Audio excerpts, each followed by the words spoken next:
नमस्कार मित्रांनो, मी चंद्रकांत मनसरे. पुन्हा एकदा माझ्या आनंदारा या वहिनीमध्ये आपले सहर्ष स्वागत करतो. मित्रांनो, आपण आज बोलणार आहोत माफ करणे किंवा फॉरगिव्हनेस. ॲक्च्युअली काय आहे माफ करणं? म्हणजे माझ्या मते आपण जीवन जगत असताना आपल्याला बऱ्याचशा गोष्टीमुळे आपण दुखावलं जातो. कोणीतरी आपल्याला काहीतरी चुकीचं बोलत असतं, कोणीतरी आपलं ऐकत नसतं किंवा कोणीतरी आपल्याला त्रास देण्याचा प्रयत्न केला असतो. तर अशा ह्या व्यक्तीविषयी आपल्या मनामध्ये बऱ्याचशा गोष्टी आपण धरून ठेवलेल्या असतात. अशा बऱ्याच व्यक्ती आपल्या आयुष्यात असतात आणि हे ही शृंखला कंटिन्यू चालू आहे. म्हणजे दुखवणाऱ्यांचं प्रमाण कायम असतं आणि माफ करण्याचा मात्र आपण कधीच प्रयत्न करत नाही. त्याच्यामुळे कुठेतरी आपल्या मानसिक लेव्हलला याचं कुठेतरी अॅक्युम्युलेशन होतं असं मला वाटतं. त्याच्यामुळे ह्या गोष्टी मध्ये-मध्ये आपण वारंवार माफ करत राहिलं पाहिजे. ॲक्च्युअली मित्रांनो, का माफ करायचं? लक्षात घ्या, आपण एक सामाजिक प्राणी आहे.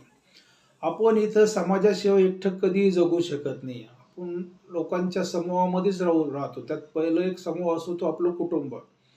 आपल्या कुटुंबामध्ये 2 किंवा 4 किंवा कितीतरी मेंबर असतात. त्यांच्याशी आपलं नेहमी इंटरॅक्शन येत असते.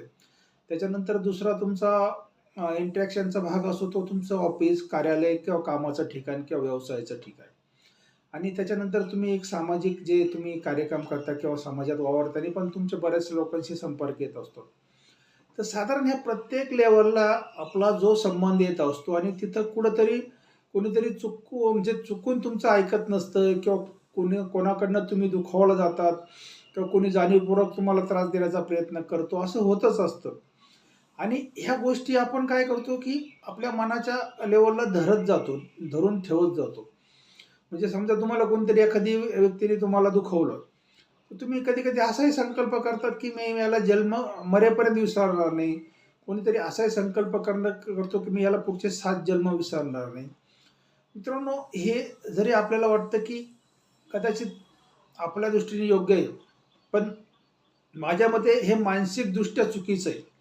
कारण जेव्हा आपण असा संकल्प करतो, तेव्हा तुमच्या मानसिक लेव्हलला याचा खूप मोठा परिणाम होत असतो. साधारणपणे तुमच्या मेंदूमध्ये समजा एक कोणीतरी व्यक्ती की त्याने समजा तुम्हाला दुखवताना एक 2-3 मिनिटाचा कालावधी किंवा 5 मिनिटाचा कालावधी असेल, तर तो व्हिडिओ तुमच्या ब्रेन कायमचा स्टोअर करत असतो आणि तो कायम कॅरी करत असतो. मित्रांनो बघा, की एक छोटंसं मुलं असतं किंवा म्हणजे एक 2 वर्षाचं, 1.5 वर्षाचं, की ज्याला कुठल्याही प्रकारचा इगो नसतो. त्याला समजा तुम्ही काहीतरी केलं किंवा मारलं किंवा त्याला तुम्ही रागवलात, तर ते 2च मिनिटात ते विसरून जातं आणि परत लगेच तुमच्या जवळ येतं किंवा तुमच्या घरातलं एखादं मांजर असेल किंवा कुत्रा असेल पाळीव. बघा त्यांचं कसं असतं वास्तव्य, की तुम्ही त्याला किती मारा, हाणा, पण ते 5-10 मिनिटांनी परत येऊन तुमच्या पायाशी लोटांगण घालतील. साधारण ह्या जगामध्ये मला असं वाटतं, की ह्या जगाचा नियम असा आहे, की इथं प्रत्येकाने ते विसरलं पाहिजे. प्रत्येकाने ते विसरूनच जगलं पाहिजे. कारण कसं आहे, की हाच जर नियम असेल, तर आपण कदाचित जेव्हा धरून ठेवतो, तेव्हा मला असं वाटतं, की ते तुमच्या मनामध्ये कुठेतरी खूप मोठी जागा व्यापतं आणि त्याच्यासाठी तुम्ही कायमचे कुठेतरी दुःखी होतात असं मला वाटतं. कारण आपण हे जाणून घेतलं पाहिजे मित्रांनो, जेव्हा आपले लोकांमध्ये आपण रिॲक्ट करतो, तेव्हा ह्या जगात असं म्हटलं जातं, की प्रत्येकजण जो करतो किंवा जो वागतो, तो त्याच्या दृष्टीने कदाचित बरोबरच असतो. फक्त ते कदाचित आपल्याला चुकीचं वाटत असतं. कारण का? की जसं आपल्याला देवानी आपले फिंगरप्रिंट युनिक बनवले. जसं माझं आता माझे फिंगरप्रिंट युनिक आहे. पण नुसते फिंगरप्रिंट युनिक नाही, तर माझ्या डोळ्याच्या रेटिना युनिक आहे. माझ्या केसामध्ये जे DNA आहे ते पण युनिक आहे किंवा माझ्या नाकाचा किंवा डोळ्याचा किंवा जो काही कानाचा आकार असेल, हा सुद्धा ह्या जगात युनिक आहे. तसं आतून पण माझी जी विचार करण्याची जी प्रक्रिया आहे, ती पण ह्या जगामध्ये युनिक आहे. त्याच्यामुळे प्रत्येक मनुष्य हा युनिक आहे. त्याच्यामुळे कदाचित तो त्याच्या लेव्हलने बरोबर वागण्याचा प्रयत्न करतो. फक्त ते आपल्याला चुकीचं वाटत असतं. आणि हेच आपण चुकीचं पकडून त्याला कुठेतरी आपण त्याला दोषी ठरवतो आणि मग तो आपला गुन्हेगार आहे असं समजून आपण त्याच्याविषयी एक मनात काहीतरी गोष्ट धरून ठेवतो आणि वर्षानुवर्ष धरून ठेवतो. पण मित्रांनो, हे धरून ठेवल्यामुळं काय होतं? लक्षात घ्या, की आपला एक ब्रेन आहे. ब्रेनमध्ये एक ठराविक जागा आहे लक्षात घ्या आणि ती जागा तुमच्या प्रॉडक्टिव्ह कामासाठी म्हणजे तुम्ही त्यातनं काहीतरी नवनिर्माण करावं, याच्यासाठी देवाने तुम्हाला ती खूप मोठी एक शक्ती दिली आहे. त्याचा एक भाग आहे मुख्य मन. पण ह्या मनामध्ये जर अशा प्रकारची तुम्ही ही धरून ठेवलेले अनेक व्हिडिओ असतील, तर ते काय काम करतं बघा. तुम्ही कदाचित एखाद्या व्यक्तीने तुम्हाला त्रास दिलाय 5 वर्षापूर्वी. जर तुम्ही त्याला माफ केलं नाही ना, तर समजा आज त्या व्यक्तीची आठवण आली किंवा ती व्यक्ती तुमच्या समोर आली ना, तर तुमच्या समोर तो 5 वर्षापूर्वीचा पूर्ण व्हिडिओ तसाच तसा रन व्हायला सुरुवात होती. त्याच्यामुळे तुमच्या ब्रेनमध्ये त्या साऱ्या निगेटिव्ह इमोशन्स परत परत क्रिएट व्हायला सुरुवात होते आणि तुम्ही परत कुठेतरी दुःखी व्हायला सुरुवात होते. मला असं वाटतं की जर ह्या वेळच्या वेळी जर आपण हे माफ केलं, कारण काय मी तुम्हाला आधी पण सांगितलं की ह्या निसर्गाचा किंवा ह्या अस्तित्वाचा तो एक गुणधर्म आहे की तर प्रत्येकाने माफच केलं पाहिजे. एक पक्षी आहे, त्याला किती त्रास देण्याचा कोणी प्रयत्न केला, तो काय धरून ठेवत नाही किंवा त्याचं घरटं जरी तुम्ही मोडलं तरी तो परत लगेच दुसऱ्या क्षणी नवीन घरटं बांधायला सुरुवात करतो. तो काय असं धरून ठेवत नाही.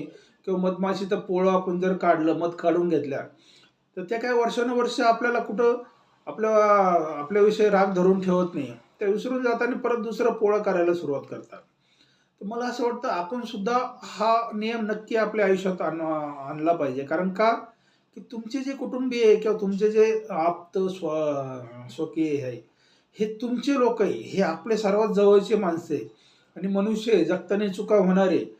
परंतु ह्या चुका आपण ह्या अँगलने पाहिल्या पाहिजे की कदाचित तो युनिक आहे ह्या जगामध्ये, मी पण युनिक आहे.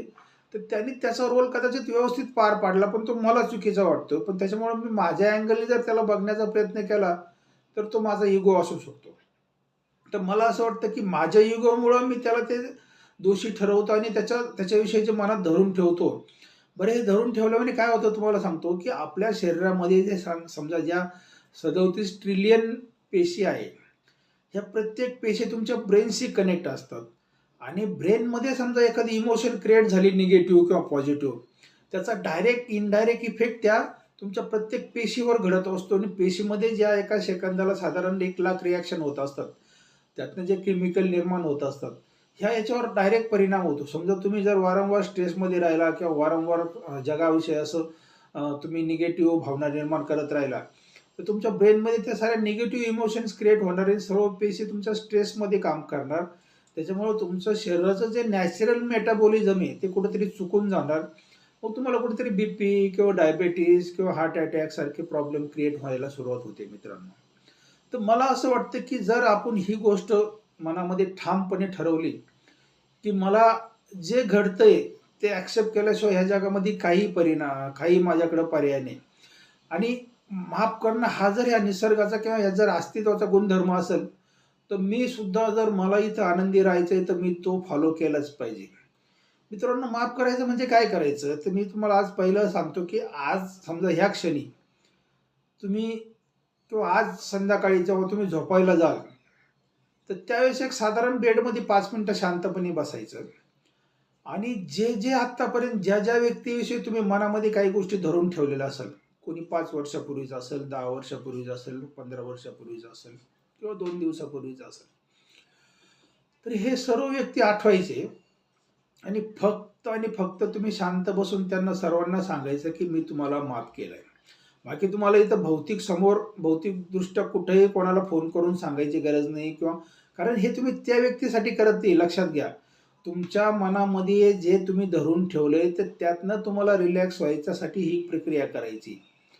त्याच्यामुळं लक्षात घ्या की जेव्हा तुम्ही ही प्रक्रिया पूर्ण करतात, समजा तुम्ही आज ठरवलं की त्या व्यक्तीला जेव्हा तुम्ही माफ केलं आणि त्याच्यानंतर हे सर्व संकल्प घेऊन जर तुम्ही झोपी गेला, तर रात्री जो तुमचा सबकॉन्शियस माइंड असतो तो ॲक्टिव्ह असतो आणि तो काय करतो, जो लास्ट थॉट असतो तुमचा झोपतानाचा, तो घेऊन पूर्णपणे तो रात्रभर त्याच्यावर काम करत असतो आणि तुमच्या ब्रेनमध्ये ती पूर्ण प्रक्रिया होऊन त्या व्यक्तीविषयीची जी काही निगेटिव्ह फाईल होती ती पूर्णपणे डिलीट होऊन जाते.